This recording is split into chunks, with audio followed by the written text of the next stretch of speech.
Hello mga ate at kuya. For today's video, pag-uusapan natin ang mga ipokritang talunan.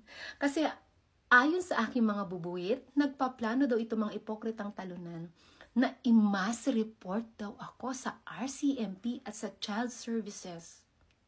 Kasi concerned daw sila sa well-being ng mga anak ko kasi nakikipagbardahan daw ako while nasa tabi ko ang mga anak ko. Ay, concern na concern! Concern citizen.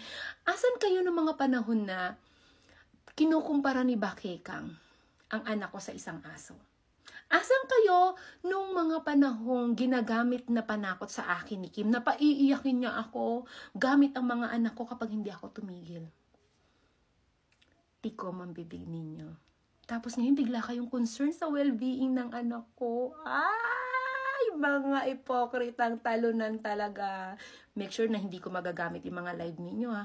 While naka-estatwa kayo at nananahimik na ganyan habang sinasabi na Kim, gusto mo paiyakin ulit kita pag binanatan ko yung mga anak mo. Make sure hindi kita mababalikan. Do it. Huwag kayong puro panakot kasi sasabihin ko na naman puro lang kayo kuda. Pag walang pumunta rito na Child Services at saka RCMP, ibig sabihin puro na naman kayo daldal. E di pagtatawanan ko na naman kayo. Hindi makaganti sa nanay kaya gagamitin ng anak. Very low.